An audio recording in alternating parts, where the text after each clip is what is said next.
Même sans faire la moindre activité, vous pouvez quand même manifester ce que vous voulez si vous organisez ces 4 dimensions dans une seule direction et que vous les maintenez dans cette direction pendant un certain temps. Maintenant, il croit que Shiva va le faire pour lui et ça va arriver. Donc est-ce que Shiva va venir construire votre maison? Non, je veux que vous compreniez que Dieu ne va pas lever le petit doigt pour vous. Ce qui n'a pas encore eu lieu jusqu'à présent sur cette planète peut arriver demain. Les êtres humains sont capables de le faire arriver demain.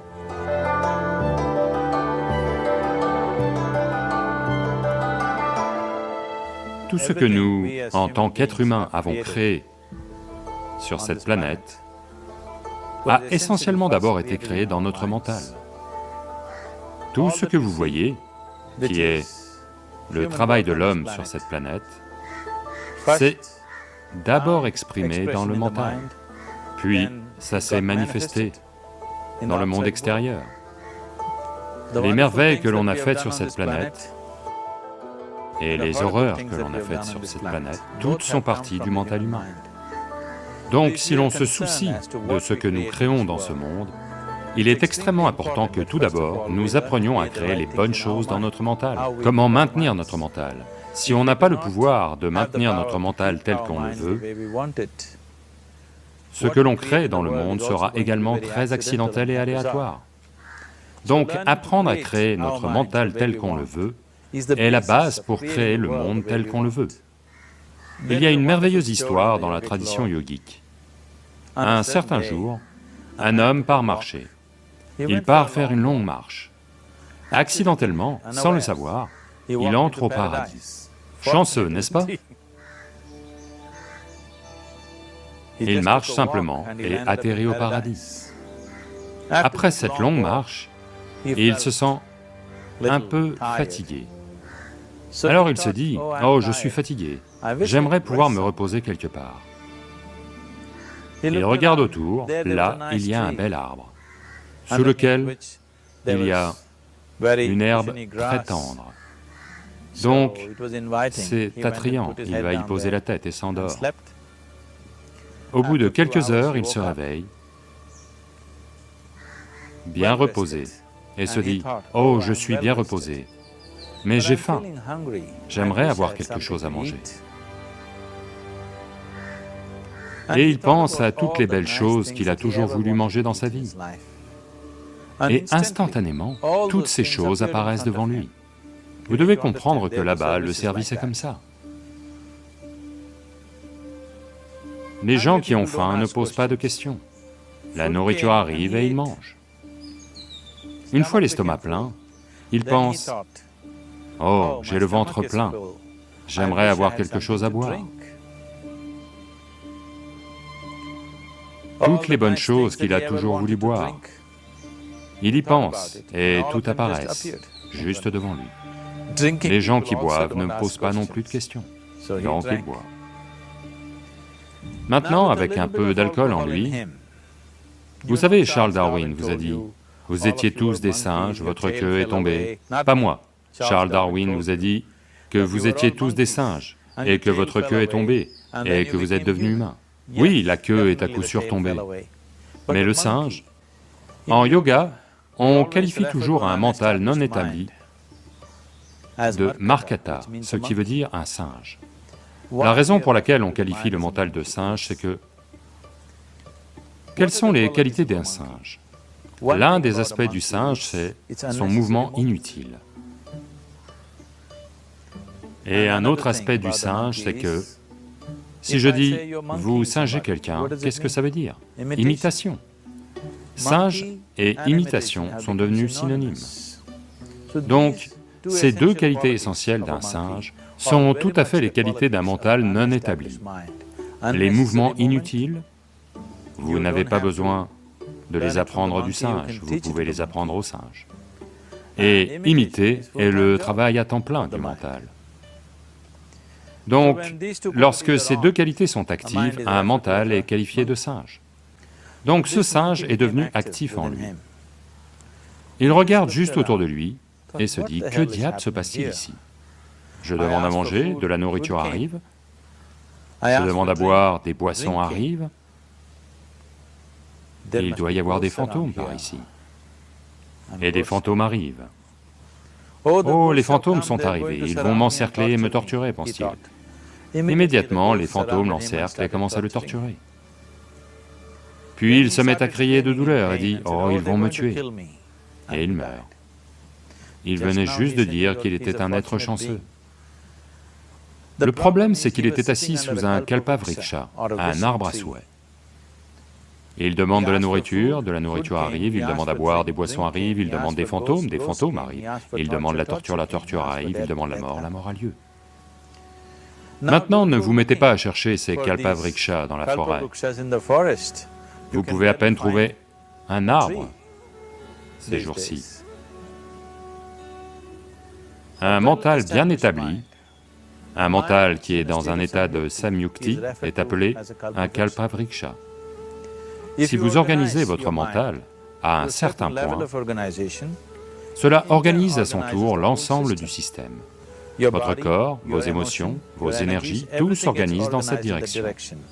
Une fois que toutes ces 4 dimensions en vous, votre corps physique, votre mental, vos émotions et les énergies fondamentales de la vie sont organisées dans une seule direction. Une fois que vous êtes comme ça, tout ce que vous souhaitez a lieu, sans même lever le petit doigt, à vrai dire. Ça aiderait d'assister la chose par de l'activité, mais même sans faire la moindre activité, vous pouvez tout de même manifester ce que vous voulez, si vous organisez ces 4 dimensions dans une direction et les maintenez dans cette direction un certain temps. En ce moment, le problème avec votre mental, c'est que, à tout moment, il change de direction. C'est comme si vous voulez aller quelque part, et tous les 2 pas, vous changez de direction. Il est très peu probable que vous arriviez à destination, à moins que ça n'arrive par chance. Donc, en organisant notre mental et, par conséquent, l'ensemble du système, et ces 4 dimensions de base de ce que vous êtes en ce moment dans une seule direction, si vous faites ça, vous êtes vous-même un kalpavriksha. Tout ce que vous souhaitez va avoir lieu. Mais en ce moment, si vous regardez vos vies, tout ce que vous avez souhaité jusqu'à présent, si ça arrive, vous êtes fini. Toutes les choses et tous ceux que vous avez désirés, si tout ça atterrit dans votre maison aujourd'hui, pourriez-vous vivre avec ça? Une fois qu'on dispose d'une telle capacité, il est très important que nos actions physiques, nos actions émotionnelles, nos actions mentales et nos actions énergétiques soient contrôlées et dirigées comme il faut. Si ce n'est pas le cas, nous devenons destructeurs, autodestructeurs. En ce moment, c'est notre problème. La technologie, qui est censée rendre notre vie belle et facile, est devenue la source de tous les problèmes, et l'on détruit la base même de notre vie, qui est la planète. Donc ce qui aurait dû être une bénédiction, on en fait une malédiction. Ce qui nous a apporté des niveaux incroyables de confort et de commodité au cours des 100 dernières années, est aussi devenu une menace pour notre vie, simplement parce que nous ne sommes pas dans une action consciente, nous sommes dans un état d'action compulsif. Donc organiser notre mental correspond essentiellement à passer d'un état d'activité compulsif à un état d'activité conscient. Vous avez peut-être entendu parler de gens qui demandent quelque chose et pour qui ça se réalise au-delà de toute attente. En général, cela arrive à des gens qui sont dans la foi. Maintenant, disons que vous voulez construire une maison. Si vous commencez à penser, « Oh, je veux construire une maison, pour construire une maison, j'ai besoin de 50 000, mais je n'ai que 50 roupies dans ma poche. Pas possible, pas possible, pas possible. » Dès l'instant où vous dites « pas possible », vous dites également « je n'en veux pas ». Donc à un niveau, vous créez le désir de vouloir quelque chose, à un autre niveau, vous dites « je ne le veux pas ». Donc dans ce conflit, ça pourra ne pas avoir lieu. Quelqu'un qui a une certaine foi, en un dieu ou en un temple ou autre, qui est simple d'esprit, la foi ne fonctionne que pour ceux qui sont simples d'esprit. Les gens qui pensent, les gens qui réfléchissent trop, pour eux ça ne marche jamais. Une personne enfantine qui a une foi simple, en son dieu ou en son temple ou autre, il va au temple et dit « Shiva, je veux une maison, je ne sais pas comment, tu dois le faire pour moi. » Maintenant, dans son mental, il n'y a pas de pensée négative. Cela va-t-il se produire? Cela ne va pas se produire? Est-ce possible? Est-ce impossible? Ces choses sont complètement supprimées par le simple acte de foi. Maintenant, il croit que Shiva va le faire pour lui et ça va arriver. Donc est-ce que Shiva va venir construire votre maison? Non, je veux que vous compreniez que Dieu ne lèvera pas le petit doigt pour vous. Ce que vous appelez Dieu est la source de la création. En tant que créateur, il a fait un travail phénoménal, il n'y a aucun doute là-dessus. Pouvez-vous penser à une meilleure création que celle-ci? Est-ce que quiconque a l'imagination pour penser quelque chose de mieux que ce qui est là tout de suite? Donc en tant que créateur, il a merveilleusement bien fait son travail. Mais si vous voulez que la vie ait lieu comme vous la souhaitez, parce que là maintenant, le cœur même de votre bonheur et de votre bien-être est ceci, s'il se trouve que vous êtes malheureux, la seule et unique raison pour laquelle vous êtes malheureux est que la vie n'a pas lieu de la façon dont vous pensez qu'elle devrait avoir lieu. C'est tout. Donc si la vie n'a pas lieu comme vous pensez qu'elle devrait avoir lieu, vous êtes malheureux. Si la vie a lieu comme vous pensez qu'elle devrait avoir lieu, vous êtes heureux. C'est aussi simple que ça.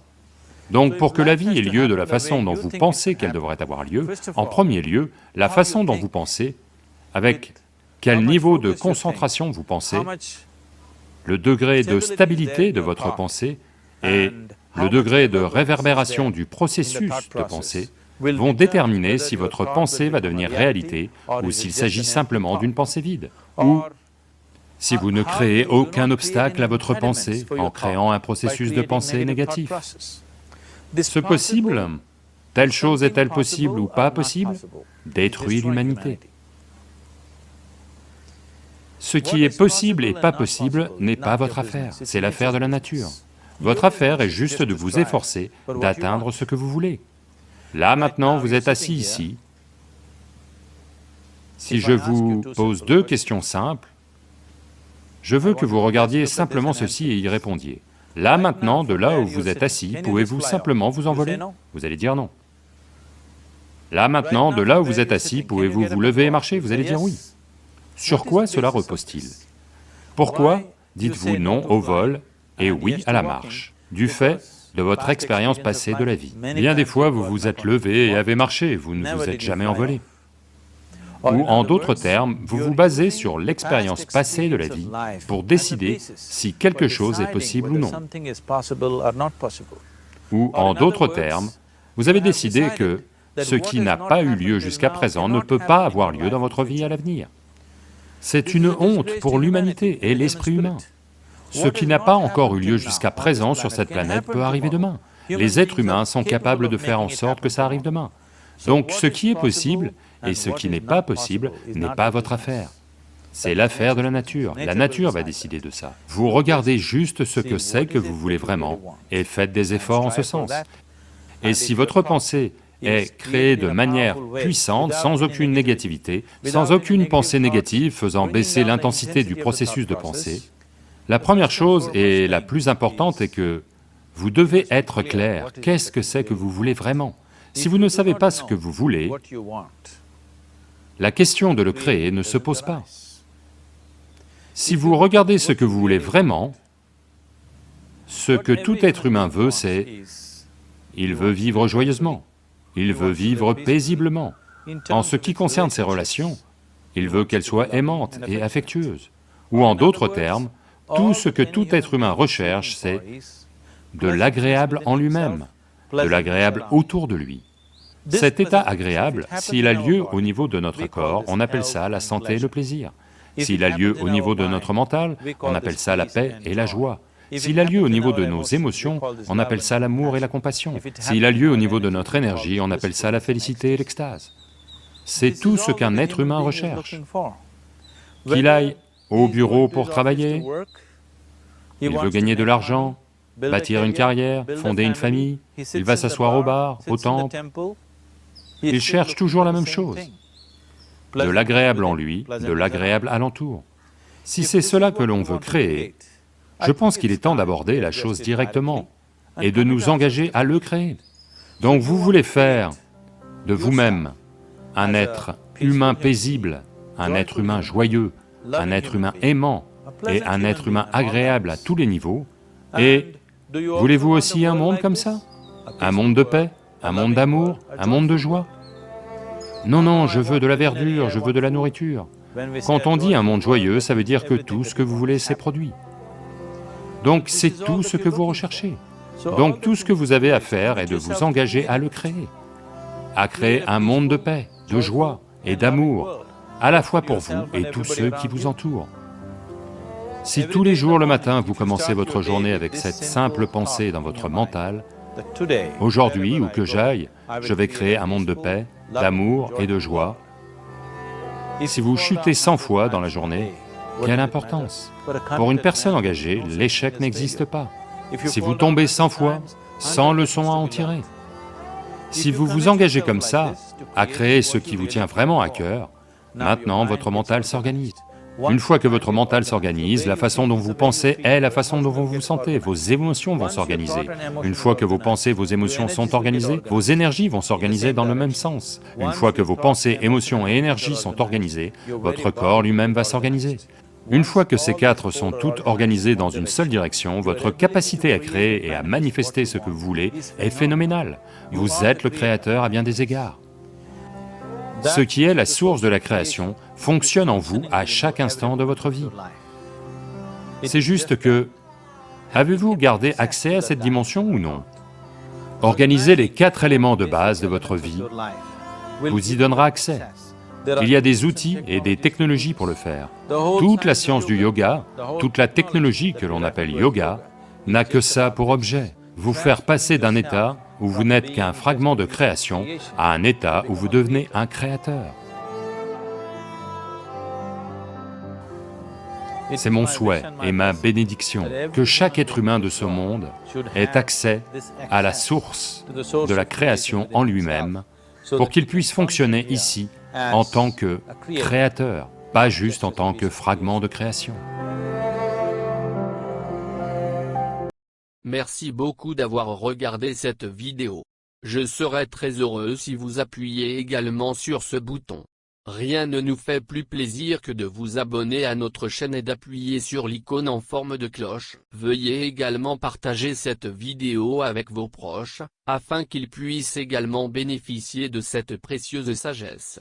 N'oubliez pas de partager vos commentaires en mettant vos précieux commentaires. Merci.